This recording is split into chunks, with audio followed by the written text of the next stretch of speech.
नमस्कार, मैं जितेंद्र चतुर्वेदी। राहुल गांधी के करिश्माई नेतृत्व से पार्टी और परिवार दोनों सदमे में है।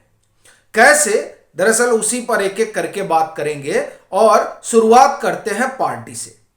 देखिए क्या खबर आ रही है कि जिन्हें इंदिरा गांधी का तीसरा बेटा कहा जाता है यानी कमलनाथ, वो अब पंजे का हाथ छोड़कर कमल का दामन थाम रहे हैं। इसकी वजह भी बताई जा रही है, जिसमें केंद्र में राहुल गांधी हैं और उनके वो रत्न हैं जो कांग्रेस को आप एक तरह से कहें कि रसातल में ले जाने को आतुर है, जिसमें रणदीप सुरजेवाला का नाम आता है, जिसमें जयराम रमेश का नाम आता है, जिसमें केसी वेणुगोपाल का नाम आता है। आपके मन में एक सवाल और उठेगा कि साहब अध्यक्ष तो खड़गे साहब हैं। बात ठीक है, अध्यक्ष खड़गे साहब हैं, लेकिन खड़गे साहब अपने मन से संगठन महासचिव को हटा नहीं सकते हैं। क्यों? क्योंकि वो राहुल गांधी के प्रिय है, और जो राहुल गांधी का प्रिय है उससे आप जो है कुछ करा नहीं सकते हैं, और वो सुनता किसकी है? राहुल गांधी की।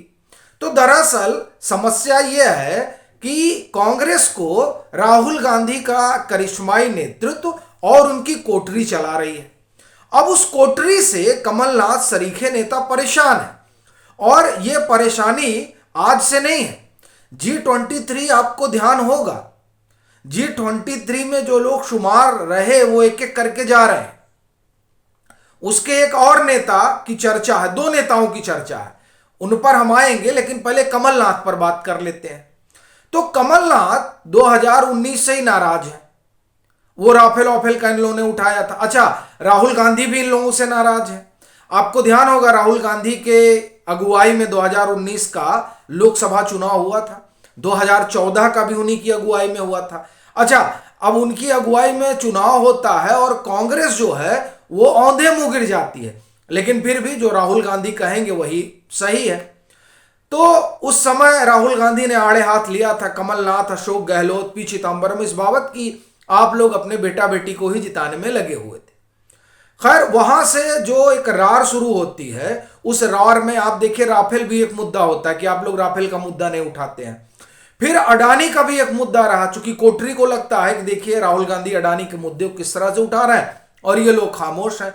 दरअसल जो दिग्गज नेता है, बड़े नेता है, अनुभवी नेता है कांग्रेस के, वो जानते हैं कि राहुल गांधी की कोठरी जो मुद्दा उठाती है उस मुद्दे का जमीन पर कोई असर होता नहीं है।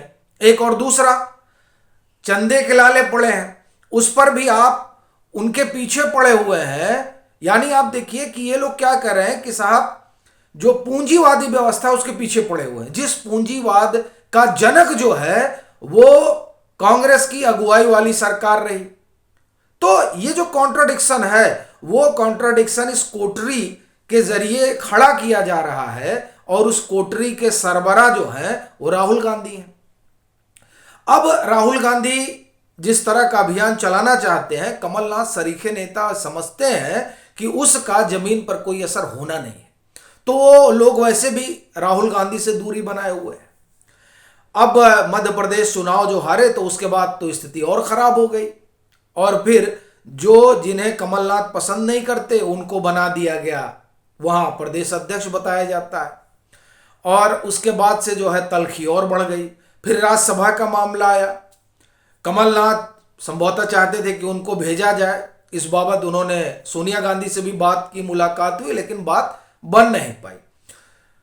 तो अब चूंकि पार्टी राहुल गांधी को चलानी है, राहुल गांधी और कमलनाथ का संबंध ठीक नहीं है, तो कमलनाथ को यही लगा कि अब यहां से निकला जाए। और एक चीज और, कांग्रेस जिस तरह से चल रही है उसमें लग रहा है कि वो 2029 भी नहीं 2034 की तैयारी कर रही है। यानी कांग्रेस ये मान चुकी है कि पोस्ट मोदी इरा की तैयारी करना है, क्योंकि अभी हमारे बस का है नहीं। तो जो राजनेता है वो जब ये देख रहे हैं कि हमारी पार्टी ही आप एक तरह से कहें कि हथियार डाल चुकी है, तो इस पार्टी के साथ अपना राजनीतिक भविष्य नहीं ढूंढा जा सकता, तो इसलिए भी कांग्रेस लोग छोड़ रहे हैं। उसमें कमलनाथ अब अकेले नहीं है। आप देखिए कमलनाथ से पहले अशोक चौहान, मिलिंद देवड़ा, इन सब लोगों के पार्टी छोड़ने का एक ही कारण है, वो कोठरी। जिस कोठरी में राहुल गांधी हैं और वही कोठरी उनकी सलाहकार है। अब देखिए बड़े बड़े नेता गए, हेमंता बिश्व शर्मा, गुलाम नबी आजाद गए, कपिल सिब्बल गए, जितिन प्रसाद गए, आरपीएन सिंह गए, ज्योतिरादित्य सिंधिया गए, एक लंबी फहरिस्त है। और अब दो नाम और इसमें जुड़ रहा है। चर्चा है कि मनीष तिवारी भी कांग्रेस छोड़ रहे हैं और आनंद शर्मा भी कांग्रेस छोड़ रहे हैं। हालांकि इन दोनों नेताओं को लेकर चर्चा लंबे समय से रही है। अब एक बार फिर यह मामला गर्मा गया है। और आपको एक बड़ी रोचक बात बताऊं कि ये वो नेता हैं जिनका G23 से ताल्लुक है। अब G23 क्या है? वो G23 नहीं, ये कांग्रेस में G23 बन गया था, जिन्होंने पत्र लिखकर भेजा था। और तब अहमद पटेल जीवित हुआ करते थे। उस पत्र में यह कहा गया था कि एक तो फुल टाइम अध्यक्ष चाहिए और सामूहिक नेतृत्व की बात हो। इसका मतलब सीधा था कि जो मौजूदा नेतृत्व है उस पर भरोसा नहीं है। क्यों? क्योंकि इनके बस की बात नहीं है चुनाव निकाल पाना। और वो दिखाई दे रहा है 2014, 2019 और इस दरमियान जितने विधानसभा चुनाव हुए वो भी आप जोड़ लीजिए। अपवाद में खाली कर्नाटक और हिमाचल आप रख लीजिए और एक तेलंगाना ले लीजिए। उसके अलावा तो राहुल गांधी का जो नेतृत्व, उस नेतृत्व में क्या कुछ जीते वो बताने की जरूरत नहीं है। तो उसी तरफ रेखांकित किया था G23 के नेताओं ने जो पत्र लिखा था उसमें कि संभल जाइए। लेकिन तब आप देखिए कि वो राहुल गांधी जो इस समय भारत जोड़ो न्याय यात्रा पर निकले हैं, उसका हासिल तो कुछ होता दिखाई नहीं दे रहा है। अपनी ब्रांडिंग कर रहे हैं लेकिन वो भी नहीं ठीक से हो पा रहा है। वो राहुल गांधी कांग्रेस को 4 साल तक आप देखिए कि एडहॉक में रखते हैं। भाई अध्यक्ष कौन था? अंतरिम अध्यक्ष थी सोनिया गांधी। फुल टाइम अध्यक्ष भी कांग्रेस को नहीं मिला था मल्लिकार्जुन खड़गे के आने से पहले तक।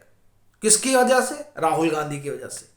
तो ये जो पार्टी की दुर्दशा हो रखी है, उस दुर्दशा को देखते हुए और फिर चूंकि राहुल गांधी और उनकी कोठरी ही सर्वज्ञानी है, तो इस कारण भी जो बड़े नेता हैं वो पार्टी से अलविदा कह रहे हैं। जिसमें आप देखें कि अब मनीष तिवारी और आनंद शर्मा के भी नाम जुड़ रहा है। बताया जा रहा है कि मनीष तिवारी लुधियाना और आनंद साहब में लगा हुआ है कि कहां से चुनाव लड़ेंगे। वो अपनी सीट चाहते हैं कि हमको यहां से चुनाव लड़ाया जाए, वो फाइनल हो जाएगा काम खत्म। और आप यही देखिए सुनील जाखड़ आ ही चुके हैं, कैप्टन अमरिंदर सिंह छोड़ के आ ही चुके हैं।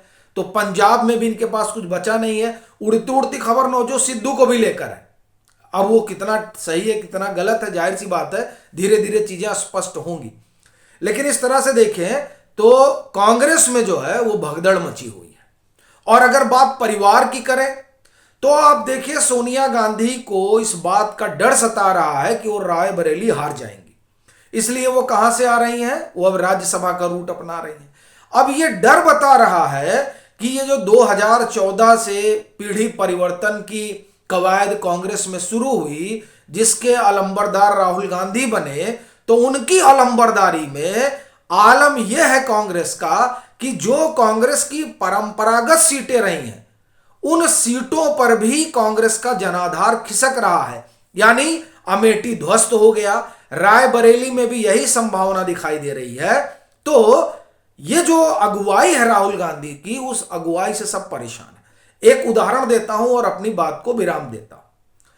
बताया जाता है कि जब 22 जनवरी को प्राण प्रतिष्ठा का कार्यक्रम था तो कई पत्रकारों ने दिग्विजय सिंह से बात की। उन्होंने कहा कि देखिए ऐसा है कि उसमें सोनिया जी जाएंगी और एक डेलीगेशन के साथ वो जाएंगी। ये कौन कह रहा था? ये दिग्विजय सिंह कह रहे थे। और ये बातचीत होती है, उसके कुछ दिन बाद पता चलता है, शायद 1 ही 2 दिन बाद राहुल गांधी का बयान आ जाता है कि नहीं हम नहीं जाएंगे। यानी राहुल गांधी ने तय कर रखा है कि कांग्रेस को कहां पहुंचा देना है। ऐसा लगता है कि कांग्रेस मुक्त भारत की परियोजना जो मोदी की है उसको साकार राहुल गांधी करने में जुटे हुए हैं। यही वजह है कि परिवार, पार्टी और जो इनके समर्थक हैं सब हलकान है। आपकी क्या राय है जरूर साझा करें। मतांतर से नहीं जुड़े हैं तो जुड़ें, वीडियो को लाइक करें और खूब शेयर करें।